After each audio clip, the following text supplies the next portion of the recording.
요한복음 13장에 기록된 이 말씀을 통해서 하나님께서 주시는 은혜를 우리가 함께 나누기를 원합니다. 여러분, 요한복음 13장 말씀에는 예수님께서 십자가 사역을 앞두고 제자들과 함께 마지막 저녁 식사를 나누는 성찬식에 대한 이야기를 기록하고 있습니다. 그런데 특이한 것은 요한은 성찬식에 대한 이 구체적인 내용을 기록하지 않습니다. 그 대신 예수님께서 이 제자들의 발을 씻으신 세족식과 예수님을 팔았던 가룟 유다에 대한 이야기와 세 계명에 대해서 기록을 하고 있습니다. 그리고 성도들은 어떤 삶을 살아야 하는지에 대해서 말씀하고 있습니다. 요한복음 13장 1절 말씀에 보시면 예수님께서 때가 되었다라고 말씀을 합니다. 6월절 전에 예수께서 자기가 세상을 떠나 아버지께로 돌아가실 때가 이런 줄 아시고 세상에 있는 자기 사람들을 사랑하시되 끝까지 사랑하시니라 라고 말씀을 합니다. 하나님께서 계획하신 이 구원의 때가 되었다는 것입니다. 구원의 때가 되었다는 것은 마귀에게는 심판의 때가 된 것입니다. 그런데 문제는 예수님의 제자 중에서 이 마귀의 일꾼이 된 제자 한 사람이 있다는 것입니다. 예수님께서는 못내 그것이 안타까운 것입니다. 그래서 세상에 있는 자기 사람들, 제자들을 끝까지 사랑하셨다라고 말씀을 하고 있습니다. 모든 제자가 실족하는 제자가 없이 넘어지지 않도록 끝까지 사랑했다라고 말씀하는 것입니다. 사실은 이 가룟 유다를 보고 하는 말입니다. 그래서 2절 말씀에 보시면 마귀가 벌써 시몬의 아들 가룟 유다의 마음에 예수를 팔려는 생각을 넣었다라고 말씀을 하고 있습니다. 마귀가 이 가룟 유다의 마음에 악한 생각을 넣어주었습니다. 이 가룟 유다가 정말 믿음이 있으면 이것을 분별하고 물리칠 수 있을 것입니다. 그러나 예수님에 대한 믿음이 없으면 결국 이 마귀의 생각을 따라가게 되는 것입니다. 이 가룟 유다는 결국 이 예수님을 배반하는 자가 됩니다. 이 가룟 유다에 대한 이야기는 또 뒤에서 말씀드리겠습니다. 그리고 3절 말씀에 보시면 저녁 먹는 중 있었던 일을 기록을 하고 있습니다. 여기에 저녁을 잡수실 때 다른 복음서에 보면 떡과 잔을 나누시면서 성찬식을 행하시고 언약식을 하셨다라고 기록을 하고 있습니다. 그러나 요한은 이런 내용은 다른 복음서에 있기 때문에 굳이 똑같은 성찬식을 기록하지 않고 예수님께서 제자들에게 본을 보이시려고 행하셨던 세족식에 대한 이야기를 기록을 하고 있습니다. 이 세족식은 다른 복음서에는 기록되어 있지 않습니다. 요한복음에만 기록이 되어 있습니다. 이 말은 다른 제자들은 이 세족식의 의미를 깊이 생각하지 않았다는 것입니다. 그러나 요한이 생각할 때 이 세족식에 이 중요한 의미가 있다고 생각을 했던 것입니다. 3절 말씀에 보시면 저녁 먹는 중에 이 성찬식을 마치고 식사하시던 중에 아버지께서 모든 것을 자기 손에 맡기신 것과 또 자기가 하나님께로부터 오셨다가 하나님께로 돌아가실 것을 아시고 라고 말씀을 합니다. 이 날이 화요일, 이 6월절 전날 저녁이었고요. 이제 곧 겟세마네 동산에서 기도하시고 잡히시면 다음 날 수요일 6월절이 시작되는 그날 십자가에 죽으시면 다시는 이런 시간이 없다고 생각하신 것입니다. 그래서 예수님께서는 이 십자가 사역을 앞두고 제자들에게 뭔가 가르쳐주고 싶은 것이 있었던 것입니다. 그런데 그것을 요한이 깊이 깨달은 것입니다. 그래서 예수님이 행하신 일들을 낱낱이 기록을 하게 됩니다. 그래서 4절 말씀해 보시면 이 예수님께서 저녁 잡수시던 자리에서 갑자기 일어나 겉옷을 벗으시고 수건을 가져다가 허리에 두르시더니 물을 떠다 제자들의 발을 씻기시는 겁니다. 그리고 수건으로 이 제자들의 발을 하나씩 닦기 시작하십니다. 저도 세족식을 해봤습니다. 근데 저보다 연세가 많은 어른이 제 발을 물로 씻고 수건으로 닦아주시는데 무슨 말을 할 수가 없었습니다. 그냥 가만히 있게 됩니다. 아마 제자들도 마찬가지였을 것입니다. 예수님께서 하나하나 발을 씻기시고 수건으로 발을 닦아주실 때 아무 말도 못하고 그냥 어떻게 해야 하나 하고 있었을 겁니다. 근데 그때 베드로의 차례가 되었습니다. 역시 베드로는 담대합니다. 예수님께서 자기 발을 씻으려고 할 때 거절하게 됩니다. 8절 말씀에 보시면 베드로가 이르되 내 발을 절대로 씻지 못하시리다 라고 말을 합니다. 내 발은 안 됩니다. 그만하세요. 이렇게 말한 것입니다. 근데 여러분 여기 잘 보시면 절대라는 말에 번호가 있고 그 밑에 보시면 또는 영원히라는 말로 번역을 한다고 기록이 되어 있습니다. 이 베드로는요, 예수님께서 영원히 내 발을 씻지 못하신다라고 말했다는 것입니다. 그때 예수님께서 베드로에게 이 세족식의 의미를 설명을 하십니다. 8절 후반절 말씀에 보시면 예수께서 대답하시되 내가 너를 씻어주지 아니하면 네가 나와 상관이 없느니라 라고 말씀하십니다. 이 발을 씻어주는 것에 대한 의미를 설명을 하는 겁니다. 이 세족식은요, 단순히 스승이 제자의 발을 씻는 것이 아닙니다. 예수님께서 씻어주시는 것은 죄를 씻어내는 이 속죄를 의미합니다. 그리고 나와 상관이 없다는 말은 예수님과 함께 분깃을 나눌 수 없다라는 뜻입니다. 구원을 받지 못하게 된다는 말입니다. 그때서야 이 베드로는요, 이 말을 알아듣고 그러면 내 발뿐만 아니라 손과 머리도 씻어달라고 할 때 예수님께서 또 설명을 하십니다. 10절 말씀에 보시면 예수께서 이르시되 이미 목욕한 자는 발밖에 씻을 필요가 없느니라 라고 말씀을 합니다. 여러분, 여기 목욕한 자라는 것은 씻어낸다라는 말입니다. 좀 더 정확하게 말하면 완료 수동태 분사로 이미 씻음을 받은 사람, 즉 하나님에 의해서 이미 깨끗함을 받은 자라는 뜻입니다. 그러므로 네가 할 일은 네 발만 스스로 씻으면 된다는 것입니다. 여러분, 우리가 예수 그리스도의 십자가를 믿게 되면 우리의 죄는 씻음을 받는 것입니다. 그러나 우리는 여전히 죄 가운데 살기 때문에 계속해서 이 땅에 있는 동안 죄의 먼지가 묻게 된다는 것입니다. 그러면 발을 씻듯이 매일 회개하는 삶을 살아야 할 것을 말씀하는 것입니다.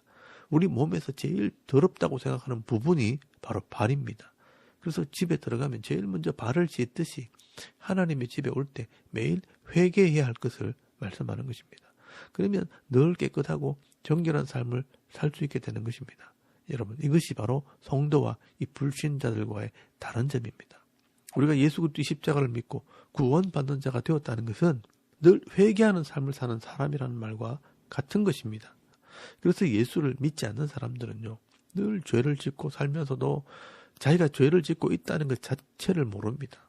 자기 욕심을 이루기 위해 부모님을 무시하고 자기를 불편하게 하는 사람들을 욕하고 심지어 미워하고 죽여도 그게 잘못된 것이라고 생각하지 않습니다.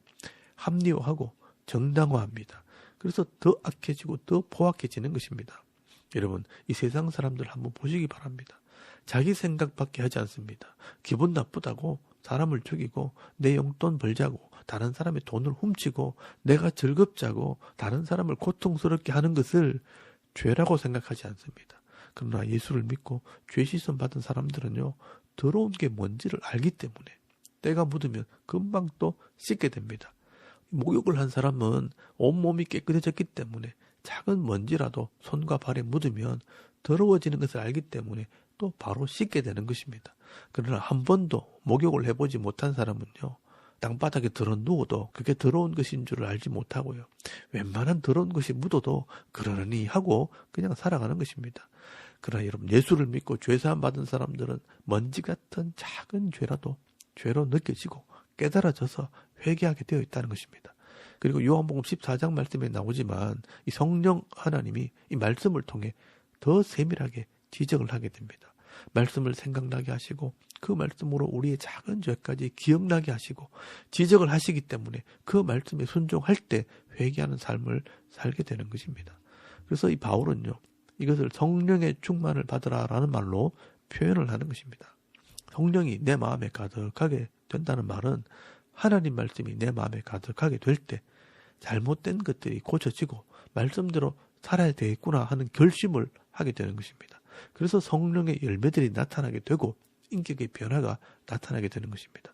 그러므로 저와 여러분이 이미 예수를 믿고 죄 사함을 받았다는 것을 믿는다면 이 하나님 말씀에 자신을 비추어서 이 성령의 충만한 삶을 살 때 작은 죄라도 회개하는 삶을 살아가므로 이 하나님과 사람 사이에 늘 정결한 삶, 깨끗한 삶, 거룩한 삶을 살아가는 그런 성도들이 다 되실 수 있길 바랍니다. 그리고 예수님께서 이 제자들에게 이렇게 발을 씻어주시는 또 하나의 목적이 있습니다. 그것은 죄사함을 받은 자로서 서로가 서로를 섬기고 존중히 여겨야 한다는 것을 말씀을 하게 됩니다. 그래서 여러분 14절에서 15절까지 말씀해 보시면 내가 주와 또는 선생이 되어 너희 발을 씻었으니 너희도 서로 발을 씻어주는 것이 옳으니라. 내가 너희에게 행한 것 같이 너희도 행하게 하리 하여 본을 보였노라 라고 말씀을 합니다. 예수님이 이 제자들의 발을 씻어주신 것은 너희도 이렇게 하라는 의미가 있다는 것입니다. 서로의 발을 씻어준다는 것은요, 다른 사람의 가장 더럽고 추한 것을 서로 씻어주는 것입니다. 그만큼 다른 사람들을 존중 여기고 받아주고 섬긴다는 것입니다. 이런 사람이 바로 예수를 믿는 사람이고 예수님을 따르는 사람들입니다. 세상 사람들은요, 절대로 그런 생각도 할 수 없고 절대로 그렇게 할 수 없습니다. 이 세상 사람들은요, 다른 사람들의 추함과 약점을 이용해서 짓밟고 괴롭히고 죽이려고 하지, 덮어주고 섬기려고 하지 않는다는 것입니다. 그래서 이런 믿음이 없는 사람들은요, 다른 사람의 약점을 보고 흠을 발견한 사람은 험담을 하는 겁니다. 서로 비난하고 욕하고 다른 사람들을 무시하는 삶을 살게 되는 것입니다. 더 덜 추워내고 더 과장하고 덧붙여서 사람을 죽게 만듭니다. 그러나 내 약점과 내 부족함과 내 추한 모습을 누가 덮어주고 대신 감당해주는 은혜를 입은 사람은요, 다른 사람들 같이 섬기게 되는 것입니다. 예수님께서 이 발을 씻듯이 우리 약점을 담당해 주시고 우리 허물을 덮어주시고 씻어주셨기 때문에 우리도 다른 사람의 허물을 덮어주고 섬기는 삶을 살아라라고 말씀하는 것입니다. 너희도 서로 발을 씻어주는 것이 옳으니라. 내가 한 것처럼 너희도 행하게 하려고 본을 보였다라고 말씀을 합니다. 이 의미를 깊이 생각해야 합니다. 남의 허물과 약점을 비난하지 않고 서로 씻어주어야 합니다.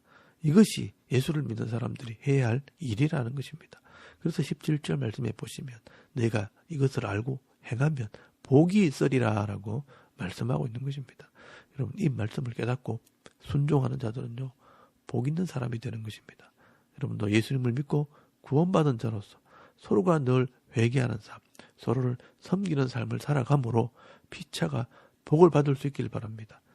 그리고 예수님께서 실족한 한 제자의 이야기를 하게 됩니다. 가룟 유다의 이야기입니다. 예수님께서 또 너희 중에 한 사람이 나를 배반할 것이라 라고 말씀을 하십니다. 18절 말씀에 보시면 시편 41편 9절 말씀을 인용하시면서 내 떡을 먹는 자가 내게 발꿈치를 들었다 한 성경을 응하게 하려는 것이니라 라고 말씀을 합니다. 이 발꿈치를 든다는 것은 이 주인에게 뒷발질하는 말에서 유래된 말입니다. 이 주인을 대적하고 배반하는 것을 말하는 것입니다. 그리고 21절 말씀에 너희 중에 하나가 나를 팔리라 라고 말씀하십니다. 예수님께서 이렇게까지 말씀하시는 이유는 그래도 이 가룟 유다가 자기의 잘못을 깨닫고 돌아오기를 바라셨던 것입니다. 그래서 1절 말씀에 끝까지 사랑하신다라고 말씀하신 것입니다. 이 유다가 굳이 예수님을 안 팔아도 예수님은 유대인들의 손에 의해서 십자가에 죽게 되어 있었습니다. 그런데 유다는요, 이런 악한 일에 스스로 쓰임을 받게 된 것입니다. 이것도 어떻게 보면 자기 욕심에 이끌려 사탄에게 이용을 당한 것입니다. 그래서 예수님께서는요, 그게 안타까운 것입니다. 그래서 자꾸 유다에게 눈치를 주는 것입니다. 그때 이 제자들은요, 누가 예수님을 팔게 된다는 말인가 서로 궁금해하면서 24절 말씀에 이 베드로가 머리짓을 하면서 서로 물어보라고 눈짓을 합니다. 그래서 그때 이 글을 쓴 요한이 예수님께 물어봅니다. 25절 말씀에 보시면 예수님의 품에 누워있던 요한이 질문을 합니다. 주여 누구니까? 라고 물었습니다. 그때 예수님께서 분명히 말씀하십니다. 26절 말씀에 보시면 내가 떡 한 조각을 적셔다 주는 자가 그니라 하시고 곧 한 조각을 적셔서 가룟 시몬의 아들 유다에게 주니라고 말씀을 합니다. 예수님께서 제자들을 보는 앞에서 이 유다가 나를 팔게 된다는 표시를 한 것입니다. 이것은 누가 봐도 유다가 예수님을 판다는 말입니다. 이 의미는 유다에게 회개하고 돌이키라는 것입니다. 이때 만약 이 가룟 유다가 예수님 마음을 깨닫고 제가 잘못 생각한 것 같다고 회개했더라면 예수님을 배반하고 은 30에 팔아먹는 자리까지는 가지 않았을 것입니다. 그러나 그때 이 가룟 유다는 예수님의 이 마음을 받아들이지 않고 사탄을 마음에 받아들였다라고 말씀하고 있습니다. 여러분 27절 말씀에 보시면 조각을 받은 후 곧 사탄이 그 속에 들어간지라라고 말씀을 합니다. 유다의 입장에서는 받아들인 것이고요. 사탄의 입장에서는 들어간 것입니다. 사탄의 생각이 그 속에 들어갔다는 것입니다. 사탄이 그 인격 속에 들어가서 그를 지배하게 될 때 이 가룟 유다는 돌이킬 수 없는 이 죄의 길을 가게 됩니다. 이 유다는 사탄의 종이 되어 예수님을 죽이는 일에 앞장서게 된 것입니다. 사실 유다는요, 예수님을 죽이려고 예수님을 판 것은 아니었습니다. 예수님이 능력이 있기 때문에 대제사장들과 이 서기관들을 만나 위협을 당해도 그들을 물리치고 이 이스라엘의 왕으로 이 나라를 구원할 줄 알았던 것입니다. 그러나 유다의 이런 잘못된 욕심과 욕망 때문에 사탄에게 이용을 당한 것입니다. 여러분, 이 사탄의 전략을 잘 알아야 합니다. 욕심이 없는 사람은 없습니다. 그러나 나의 이 욕심이 하나님 말씀을 만났을 때, 성령이 들어갈 때 정직한 마음으로 선한 열매를 맺게 하지만 내 욕심이요, 죄의 길을 따라갈 때 사탄의 생각이 들어가면 결국 고통의 열매를 거두게 된다는 것을 기억하시길 바랍니다. 우리가 욕심을 잘 다스려야 사탄의 도구로 이용당하지 않게 됩니다. 그게 지혜이고 믿음입니다. 그러므로 이 삶을 살아가는 중에 작은 것이라도 죄의 종이 되어 고통 속에 살지 마시고요, 말씀의 종이 되어서 하나님 말씀대로 순종함으로 의의 열매를 맺으며 복을 받아 누리는 그런 믿음 있는 성도, 귀한 성도들이 다 되실 수 있기를 바랍니다. 그리고 이 마지막으로 예수님께서 남아있는 제자들에게 새 언약의 말씀을 주십니다. 이때 다른 복음서에는요, 성찬식을 하시고 새 언약식을 하시는 장면이 기록이 되어 있습니다. 그러나 요한은 이 성찬식은 기록을 하지 않지만 이 언약의 내용을 기록을 합니다. 그것이 바로 새 계명입니다. 새 언약의 내용이 바로 새 계명입니다. 34절 말씀에 보시면 새 계명을 너희에게 주노니 서로 사랑하라. 내가 너희를 사랑한 것 같이 너희도 서로 사랑하라. 너희가 서로 사랑하면 이로써 모든 사람이 너희가 내 제자인 줄 알리라 라고 말씀하십니다. 여기 잘 보시면 서로 사랑하라는 말이 3번이나 강조가 되어 있습니다. 여기 새 계명은요, 구약에 있는 옛 계명이 없어지고 새로운 명령이 주어지는 것이 아니라 하나님과 언약한 새로운 사람이 되었으니 이 새로운 사람으로 언약의 말씀을 순종하라는 것입니다. 새 사람이 되었으니 새 계명이라고 말씀하신 것입니다. 그 계명의 내용은 구약이나 신약이나 동일한 것입니다. 그 계명의 핵심이 사랑입니다. 하나님을 사랑하고 이웃을 서로 사랑하라는 것입니다. 여러분, 이것이 바로 율법의 핵심입니다. 여러분, 신명기 6장 5절 말씀에 보시면요, 하나님은 오직 하나이신 여호와이시니 너는 마음을 다하고 힘을 다하고 성품을 다해서 주 너의 하나님을 사랑하라 라고 말씀을 합니다. 그리고 레위기 19장 18절 말씀에 보시면 네 이웃을 네 자신같이 사랑하라. 이것이 율법의 핵심입니다. 그래서 이 레위기 율법에 하나님을 사랑하는 법, 예배를 하는 방법을 기록해 놓고요, 또 이웃을 사랑하는 법, 삶의 규례를 다 기록해 놓은 것입니다. 이 하나님 사랑, 이웃 사랑에 대한 자세한 설명이 사실 레위기에 다 기록이 되어 있습니다. 그러므로 이 레위기에 대한 설명이 모세오경이고요, 이 모세오경에 대한 증거가 바로 역사서 전체의 말씀입니다. 결국 이 구약 전체의 말씀은 하나님을 사랑하고 이웃을 사랑하라는 자세한 설명이 기록되어 있는 것입니다. 이것은 우리가 기본으로 알고 있어야 합니다. 이것이 변하지 않는 하나님의 약속의 말씀입니다. 이스라엘 사람들이 들었기 때문에 옛 계명이고 신약의 성도들이 들었기 때문에 새 계명이라고 말했을 뿐입니다. 여러분, 요한일서 1장 7절 말씀에 보시면 설명이 되어 있습니다. 이 새 계명은 옛날에 준 그 옛 계명이라고 설명이 되어 있습니다. 그러므로 이 하나님을 사랑하라는 것은 하나님을 경외하고 사람들끼리는 서로 사랑하라. 그러면 모든 사람이 너희를 내 제자인 줄 알게 된다라고 말씀하는 것입니다. 여러분, 이것이 성도의 당연한 모습이라는 것입니다. 그런데 여기서 중요한 것은요, 죄성을 가진 인간의 이 이성이나 결심만으로는 그렇게 쉽지 않다는 것입니다. 그래서 구약의 이스라엘 백성들도 하나님을 제대로 믿지 못했고요, 또 하나님 말씀도 제대로 순종하지 못했습니다. 마찬가지로 신약시대 성도들도요, 우리 스스로는 이 하나님 말씀을 제대로 이해할 수도 없고 또 바로 믿을 수도 없고 온전히 순종할 수도 없습니다. 그래서 이 요한이 강조하고 있는 것은요, 성령이 오셔야 된다는 것입니다. 성령이 오셔서 우리에게 알게 하시고 깨닫게 하시고 할 수 있도록 능력을 주실 때 은혜로 감당하게 되는 것입니다. 성령이 오시기 전에는요, 실족하고 넘어질 수밖에 없다는 것입니다. 그래서 이 마지막에 이 베드로의 실족하는 모습을 기록을 하고 있는 것입니다. 그래서 36절 말씀에 보시면 시몬 베드로가 이르되 주여 어디로 가시나이까? 예수께서 대답하시되 내가 가는 곳에 네가 지금은 따라올 수 없으나 후에는 따라오리라 라고 말씀을 합니다. 지금은 안 되는데 나중에는 된다라고 말씀하십니다. 그 나중이 언제냐? 성령이 오시고 난 뒤에는 깨닫고 순종하게 될 것이라고 말씀하는 것입니다. 그래서 요한은 이 마지막에 37절 말씀에 보시면 베드로가 주님이 어디로 가시든지 내가 따라갈 수 있다고 장담을 했다고 말씀을 합니다.